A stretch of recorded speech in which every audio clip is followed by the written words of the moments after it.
말도 안 돼 1등급대를 뚫고 들어간 여학생이 있는데 그 여학생이 With you, I can be sad with you. Just take my hand and fly up. 안녕하세요. 오늘은 식품 관련 학과 지원한 우리 학생들, 그 다음에 식품 관련 학과로 소신에서 합격했던 여러분의 선배님들은 어떤 역량을 드러냈고 어떤 과세특 주제들이 있는지 그 점에 대해서 말씀드릴까 해서 방송으로 찾아뵙게 되었습니다. 먼저 이제 식품영양학과가 있고 식품공학과가 있죠.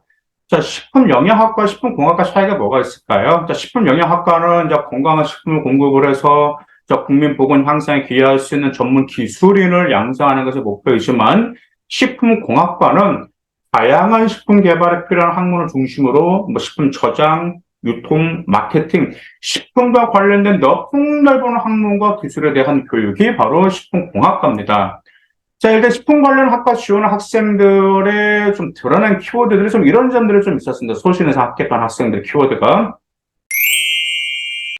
과학적 탐구 능력, 그 다음 특히 이제 비판적 사고력도 어필하면서 정보 분석 활용 능력이 좋았습니다. 어떤 좀 식품과 그 데이터, 그 다음에 어떤 가공식품에 돌아간 이제 식품 유해 성분들이 있죠. 그 성분들의 활용 능력, 그다음 특히 식품공학과 학생들 같은 경우는 좀 다양한 분야의 배경 지식도 있었습니다. 역사적인 분야라든지 특히 과학과 관련된 분야에서도 배경 지식이 있었고, 또한 사회 시사에 대한 관심도 굉장히 많았습니다. 이제 특히 사회 시사라고 하면 이제 건강 관련된 사회 시사인데, 현재 우리 아이들의 건강을 위협하는 사회 시사를 좀 그것을 보도록 해서 그 아이들이 왜 그쪽 분야에서 건강에 해로운지라고 해서 그 점은 음식과 관련돼서도 그 역량을 드러낸 학생도 있었습니다. 그리고 약자에 대한 배려도 있었고요. 그다음 책임감, 특히 윤리의식이 뛰어나답니다. 아무래도 음식과 관련된 활동이기 때문에. 그 다음에 공동체 역량, 이런 점들이 강조가 되었습니다. 그래서 이제 쭉 보니까 이제 식품영양학과 학생들 같은 경우는 식품의 성분이라든지 영양소를 파악하는 것에 흥미를 좀 많이 어필했고요. 식품공학과 같은 경우는 화학과 생화학, 효소, 만화제, 미생물 등 자연 과학을 바탕으로 한 공학 분야에 대해서 굉장히 역량을 많이 어필했습니다. 자, 그러면 여러분들의 선배들의 소신 이상 합격한 선배들은 어떤 과세특 주제를 사용했을까요? 당연히 첫 번째는 6대 영양소의 화학적 특징을 조사를 해야 되겠죠. 6대 영양소의 특징을 모른다면 이것은 여러분들이 솔직히 식품에 관련돼서 더 심화시켜 나갈 수가 없습니다. 그래서 이런 점들을 보통 고등학교 1학년이라든지 2학년 때부터 미리 이것을 좀 베이스를 많이 좀 깔아놨습니다. 두 번째가 이 점이 있죠. 어떤 그 식품을 집에서 조리를 한다라는 가공을 한단 말이에요. 그때 집에서 조리 및 가공 과정 발생하는 화학 반응과 물리적인 변화를 조사하는 그런 학생도 있었습니다. 예를 들어서 이제 이런 점이 있었거든요. 요즘 이제 가스를 많이 쓰잖아요. 요즘에 이제 거기 인덕션을 많이 쓰는 집도 있죠. 근데 이제 가스를 쓰면서 발생한 유해가스가 폐에 안 좋다라는 그런 기사가 예전에 나온 적을 제가 본 적이 있었는데, 좀 그 점을 깊이 조사하는 학생도 있었고요. 그러니까 그 음식을 집에서 가공을 할 때 거기에서 이제 연기라든지 그런 게 나오잖아요. 수증기 같은 거.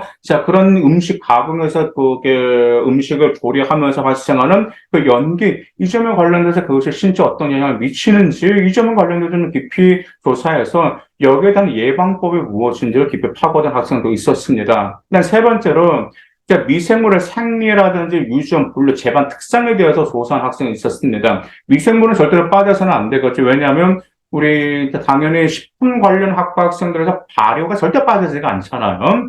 그다음 네 번째, 어떤 세포의 조직이라든지 세포 기관들을 수행하는 어떤 기전에 대해서 조사를 하고, 그 세포의 기관들을 그 기관들의 업무를 잘 수행하기 위해서 어떤 영양분이 잘 공급이 돼야 하는 건지, 그런 점에 대해서 조사한 학생도 있었습니다. 그리고 절대 또 이 점도 빠지지가 않죠. 바로 가공식품의 유해 성분이죠. 그래서 이제 어떤 패스트푸드라든지, 그 다음에 간단히 먹을 수 있는 인스턴트 식품들이 어떤 점들 우리 건강에 안 좋은지, 그 다음에 그 식품에 담긴 유해 성분을 조사한 그런 학생도 있었고요. 특히 가공식품과 아토피의 상관관계를 깊이 좀 조사한 학생도 있었습니다. 그런 학생도 있었어. 그래서 요즘에 와서 이게 30년, 40년 전에는 아토피가 흔하지가 않았거든요. 근데 요즘 와서 아토피가 많이 흔한데 바로 식품과 관련이 있는데 어떤 식품의 유해 성분이 아토피를 유발하는지를 깊이 파고든 학생도 있었습니다. 그리고 한 학생도 정말 말도 안 돼 1등급대를 뚫고 들어간 여학생이 있는데 그 여학생이 효소만 팠어요. 효소만 팠는데 그것도 구체적으로 막걸리만 팠습니다. 막걸리만. 근데 막걸리를 제가 그 학생 볼 때 고등학교 1학년 때 효소와 미생물에 관련된 활동을 고 2학년과 3학년 2년 동안 막걸리만 굉장히 많이 파서 제가 생활 기록부를 읽어보면 진짜 얘네 부모님이 혹시 막걸리 주조장 하신가 하는 착각이 들 정도였어요. 또 제가 이 말까지 물어봤어요. 또 막걸리 좋아하니? 막걸리 마셔봤니? 그랬더니 안 마셔봤대요. 그럼 혹시 아버님이 막걸리 좋아하시니? 부모님 때는 부모님도 술 안 좋아하신다라는 점이에요. 근데 왜 막걸리를 깊이 봤냐 그랬더니 그 막걸리 효소가 굉장히 좀 자기 매력이다라는 점이에요. 그래서 심지어 대학교 면접관한테 물어봤대요. 면접할 때 막걸리 마셔봤어요? 라고 물어볼 정도였습니다. 이처럼 이제 그 여학생은 그 막걸리의 효소 미생물을 깊이 파고 들어와서 좀 이런 그것을 좀 심화시켜가지고 좋은 결과가 있었습니다. 자, 또 여섯 번째로 이 점도 있습니다. ATP 측정기가 있거든요. 그래 ATP 측정기로서 이제 급식실의 오염들을 측정해서 위생 관리 취약지가 어딘지 조사하는 것도 있고요. 그다음 일곱 번째 이 점에 빠지면 안 되겠죠. 유전자 변형 작물, 이렇게 빠지면 안 되겠죠. 유전자 변형 작물 안전성이라는 혹은 형질 전환 가축 기술에 대해서 조사하면서, 일단 이게, 현재까지는 이게 어떤 위험성이 있는 구체적으로 나오지가 않습니다. 왜냐하면, 일단은 거기 유전자를 변형시켜서 이게 우리 신체에 쌓여서 앞으로 추후 문제가 발생할 수가 있거든요. 그러다 보니까 이 점에 관련돼서 어떤 위험성을 발견할 수가 있을 것이니 이 점. 그 다음에 이 위험을 좀 최소화하기 위해서 어떤 점을 할 필요가 있을 것인지 이런 점 가지고도 여러분들이 심화시킬 수가 있습니다. 그리고 이제 이 점이죠, 여덟 번째. 2025년도가 되면 우리 대한민국 초고령화 사회가 되죠. 초고령화 사회라는 것은 65세 이상 인구가 전체 인구 20%를 넘어간 초고령화 사회가 되는데, 그러면 초고령화 사회에 맞는 맞춤형 식단을 조사하는 거죠. 이 점 작년 같은 경우에 한 여학생이 있거든요. 그 여학생 같은 경우는 육학종 지원을 했습니다. 왜냐하면 학교에서 교과를 지원하라고 그랬는데 그 여학생이 그랬어요.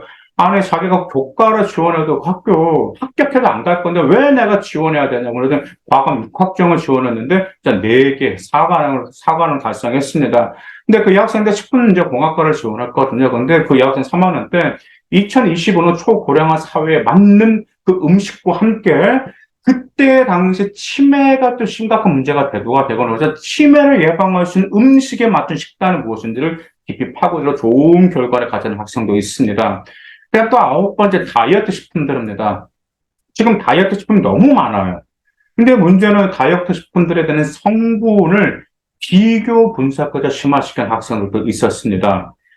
그래서 이제 오늘은 이제 식품 관련 학과에서 어떤 역량을 드러내야 되고, 이런 과세특 주제들이 있었습니다.